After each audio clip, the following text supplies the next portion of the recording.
Hello and welcome to a unique episode of Pickle's Garage. This one's going to be a little different than my normal videos. Normally I show you more of like a step-by-step, but this is more so giving information on how to do a repair incorrectly, but the best way to do it incorrectly, I guess, is kind of the best way to say it. I'm assuming if you're watching this, you're probably as desperate as I was when I had to do this repair. And so I'll kind of walk you through it, but essentially my freeze plug went bad. It was the one that was behind the passenger side motor mount, which, you know, is arguably the worst. I imagine the other side would be just as bad, but certainly the front ones are no fun. Mine actually was rusted through, so it wasn't even like the seals went bad around it, or it just wasn't a good, tight fit anymore. It literally rusted a hole straight through it. I would show it to you, but I was very excited to throw it away, so I tossed it already. But the new one is in. The reason I wanted to make this video is because, as you can see, the engine is still in the car, and I think most people, at least from what I saw, were showing videos of them replacing freeze plugs, and it was out of that car, which honestly isn't that difficult to repair. So I wanted to show you what I did in order to get this done for myself. Sorry, the light kind of strobes on camera, but again, as you can see, engine's still in the car. You will notice that certain things are missing. I did take out the inner panel. I was going to remove it for something else, and I think that might be sort of key to this repair as well. So I would say, you're probably going to have to just get this out of the way. Maybe that's going to take 20-30 minutes, but it's definitely going to be worth it, because again, it's going to save you from taking the whole engine out. You'll also notice that the headers are gone, or exhaust manifold if you still have that, and I also removed the AC box. However, I don't think that this needs to be removed in order for you to do what I did for this. Now, one of the main problems that I have that maybe you won't have is that the Camaro's front end is incredibly long, and even if you go at it sideways with an engine hoist, you're going to get kind of a weird angle on lifting it up. I think if you remove the hood and maybe you have a longer engine hoist, then maybe you won't have the same problems I did. But if you're kind of confined for space, or you just have your run-of-the-mill AC Delco is I think what this one is. Yeah, AC Delco. If you have your run-of-the-mill jack from your auto parts store, you're probably going to run into the same issue that I was having. So what I did is I was able to get enough lift off this to get pressure off the engine mounts, and so I pulled both bolts on both sides. However, where it then became an issue is you need to get enough lift in order to get the bracket itself off, because the bracket bolts where it's situated is basically clamshelled in, and it's at an angle, and so it's really hard to actually get to it because it more or less looks like that. And even if you have kind of one of those, like, swivels isn't the right word for it, elbows, is probably a better term for it. Even if you have that, you can't get an actual like ratchet up in it, and so you're going to want to try and get some lift on it. And so once you remove those long bolts on either side, what I did in order to get enough clearance is I did a bottle jack. And I know it's sketchy. I honestly wouldn't recommend the lower portion of it, but desperate times, I think you could probably figure out a better way to do it. I put it right where that fuel pump is, and it's holding steady. You're not holding in the entirety of the weight, you're just kind of tilting it, and so I didn't have any problems doing it this way. Again, this is just a suggestion. Maybe you'll think of a better way to do it than I did, but there's just enough space if you have a bottle jack to kind of get it twisted there ever so slightly. So that is what allowed me to get the clearance to get to these bolts. I attempted to first do the lower mount because I figured if I got rid of this, I could slide that out of the way and then I could do those. But the issue is these inner bolts right here, these two, are actually not like They are a bolt, but it goes straight down into this frame and it goes right into a nut. And so you could turn these all day long and it's not going to go anywhere. Now I did manage to get, here I'm going to pause for a second. So once I got enough height on it, I did manage to get something like this. You can find these on Amazon. This isn't the right size, this is the bigger size, the half, but can't find the actual one I used, but essentially same thing. This slides, and then I used a cheater bar, and I was able to get it up under and then break it loose.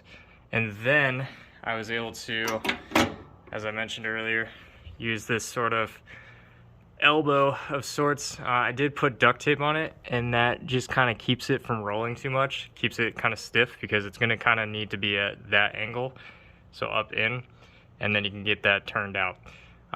You can go a little higher on it and give yourself even more clearance, but either way you're going to have to do a similar system to what I just described. So keep that in mind. I did spend effectively an entire weekend trying to get these out first. And you'll see this one is actually loose, which is actually a massive pain because now I'm going to have to retighten it now that I figured out a different way to do it. But again, there's a nut on this other side, so this will spin all day long. What I did for that is there's a window down here, and with that same T I just showed you, I had it slid all the way to one end. I managed to get it on the other side of this, and then I was able to get a couple turns before it fell off, and it just became super frustrating to try and get back on. I tried a number of different tools. I bought this also from Amazon. I thought it was awesome. Flex.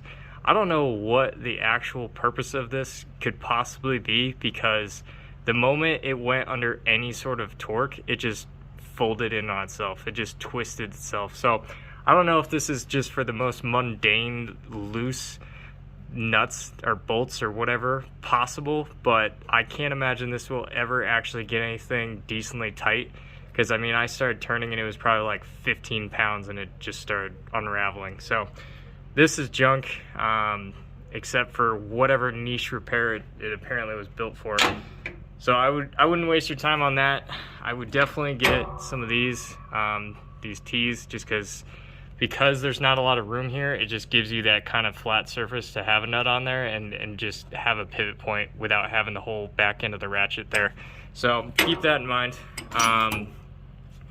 The other thing, obviously I had a different go of it just because mine was rusted out, and so I did spend a lot of different time, you know, using different crowbars that I had and hammering it through, and eventually I ended up drilling into the actual remainder of the freeze plug because the entire inner circle of it was blown out, and so it was just the ring that was left in my block.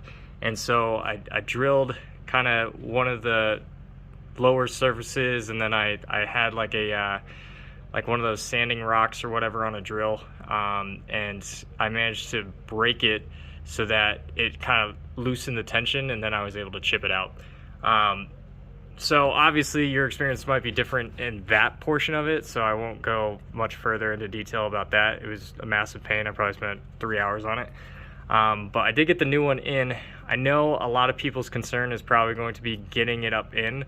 I think if you get like one of those actual just metal caps, you're gonna have a massively difficult time. Like, unless you can get some sort of leverage here and then hammer something to push it up in, I don't think you're gonna be able to get it flush, even if you use like a nut, or rather a socket. So I wouldn't necessarily go that route. Of course you can. I did get one of these adjustable ones. I think they're fantastic. You're supposed to install it dry, but I will admit some of the drilling did go a little deeper than I had hoped, so I did put some sort of non-hardening gasket down there to kind of fill in those dimples, and then I was able to install it. Now, it was hard to get flush. Obviously you're going to want to try and get a breather, so I would open a cap or even the hose up there just so that air can kind of move.